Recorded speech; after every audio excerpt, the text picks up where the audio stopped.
Hey, how y'all doing? It's Sharonda, and hey, I'm sorry, I'm just kidding. Okay, in all seriousness, hey, how y'all doing? It's Sharonda, and hey, how y'all doing? And I'm here with some bookish thoughts on Unlikely Neighbors by Renee Daniel Flagler. This is a new release this week, so we're gonna go ahead and get right into it, shall we? So, hey, how y'all doing? I hope your week is going good. Hope your day is going even better. Firstly, I would just like to give a shout out to this publisher, um, Harlequin Romance, for always looking out for your girl and letting her getting her hands on their books. So appreciate that very much. Okay. This book is under romance, and what I'm going to do again in this video is I'm going to break this up in sections, so that you guys can understand how, my thoughts on this book. Okay. And happy release day, release week to this author. Okay. So this book is, I feel like it was a more literal fiction that has romance elements. Okay. With deep, I feel like this book was very much character driven, even though we have like good backstories on both characters. Okay. And I'll break down those characters now. So we have Holland. Holland's journey revolves around her discovering about her actual biological family. I won't go into too much, I won't spill too much tea, but Holland always knew she was adopted. Um, but there's some issues floating around why her adoptive mother never wanted Holland to actually, find out about her actual birth parents or her biological family, anything like that. So she is discovering about her actual biological family after inheriting a brownstone from her aunt who recently passed away. Okay. This story, or I feel like both their stories, but her story mostly highlights themes of family dynamics, acceptance, and forgiveness, especially regarding her adoptive mom. Holland's adoptive mom inside of this book is, that lady was a lie, in my opinion. Because it's like you did the bad thing. And when Holland was trying to find out information about how her adopted mother came to have her, um, it was crazy, and she was met with anger and attitude. Excuse you. And it just, in my opinion, like, we had a reason why in the book why her adopted mother did what she did when it came to Holland. But it was just like, to me, it was just like, okay, but now that this girl is an adult and she's trying to find out exactly why you did what you did, and you're doing all this pushback and giving her attitude and all this other stuff, it was just really crazy to me. Okay. And then we have Noble, who will become her love interest inside of this book. In this book, Noble grapples with a lot of things. He is currently grappling with unemployment, and with Noble, that is very hard because he comes from a hard life, single parent, single mom household and things like that, and he's grappling with this new phase in his life, and it's just hard for him to wrap his head around, like, not having a job. Okay. But Noble grapples with unemployment, and a quest to reconnect with his father, his estranged father, because his dad left him and his mom when Noble was a very young age. So Noble has this really tense, I won't say toxic, but he really has like this tense relationship with his father. And we see throughout the read where he's trying to have like some semblance of a relationship with his dad. And his dad just wasn't making it easy at all. Okay. So, and also we have him dealing with feelings of inadequacy, with not having a job, coming from someone who has worked throughout most of his life. He built this, he built a company. And that goes into my thing of, I do wish that we had more context regarding him being pushed out, because in my opinion, he was pushed out of his own company. By the time we get to Noble inside of this book, Noble is CEO of his own company, and he's currently being pushed out by the, y'all know how she do. But he is currently being pushed out by the board of directors. So when we have that narrative going on inside of the story, I do wish we had more context on the actual reason why Noble was being pushed out. Like, for me, in my opinion, I feel like we weren't given an actual reason. And then we had his friend Tim inside of the book, who is also Noble's, he's like this older man who kind of like mentored Noble into becoming this successful man that he is now. This man is kind of like double talking throughout the book, in my humble opinion. I felt like he was double talking throughout the book. And I was just like, for me, we just never got a real reason why these people were pushing this man out of his own company. Like, I'm like, he's CEO. Why y'all pushing him out? Like, I just wanted more context on the reason why.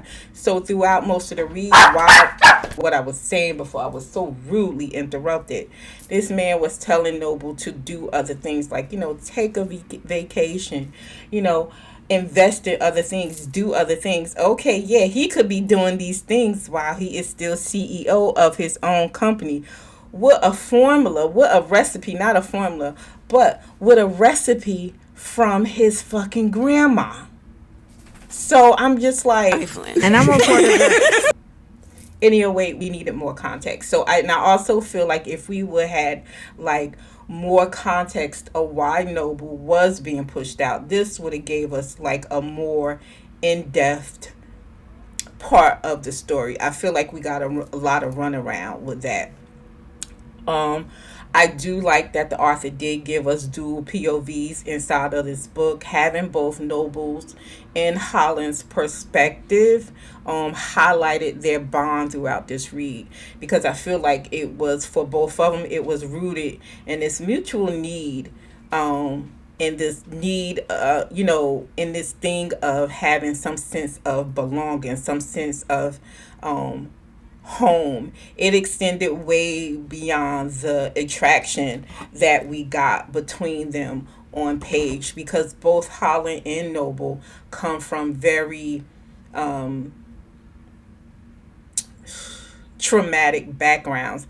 And I'm not saying that they had like, like this toxic bonding or like a traumatic bonding or anything, but it just, having a dual POV from both of them, we just understood why they both felt the way that they felt. And it made like this romance that is being, developed between them, it just made it more understandable, if that makes sense. Okay.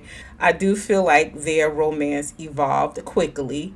It does feel organic on page. Again, that is because the situations, their past and their presence, the situations that Noble and Holland are going through, it just made for like a very much authentic read. I do feel like there was some pacing issues. I feel like once we got them together, I just feel like there were just things thrown in inside of the story, in my little humble opinion, of course. I just feel like there were things thrown inside of the story that just, that I felt like, we needed to have this story extended for a length of time. And I just feel like,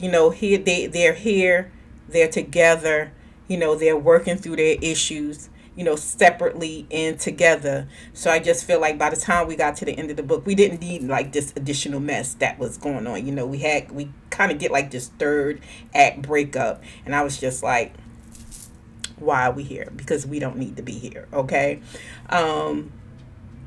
But because of the drama that both Noble and Holland have, the situation with her rediscovering her birth family and trying to find out about, why her mama moving, her adopted mother moving the way she moving, and with Noble, him trying to just like rediscover himself and just trying to like find things to do outside of being CEO and trying to make this relationship, this relationship with his dad something, I do feel like this author is able to keep readers engaged by doing those things, okay? But overall, this novel does offer an enjoyable and thought provoking explanation of personal growth, including romance. Okay, now there is, I don't know if it's still there, like, but when I first got this book, it was, kind of like had like that subheading of like spicy. Now, okay, like we do get some nice scenes between Noble and Holland, but for the spicy girls, don't go inside of this book looking for spicy scenes. Okay, it's it's not there is all I'm gonna say. Okay, um but that's pretty much it for me. For the most part, I did enjoy this book. I liked Noble and Holland both separately as characters, and then once they were together by the end of their story. This story does, like I said, does have some pacing issues throughout of it, but again, because of the drama and especially with Holland's backstory,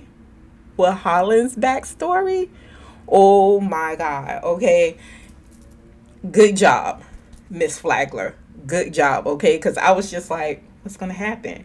I also, just one more thing before I get up out of here, I do feel like Holland's forgiveness of her adoptive mother was kind of like quickly wrapped up. We just needed to, it felt to me like we just needed to end this real quick.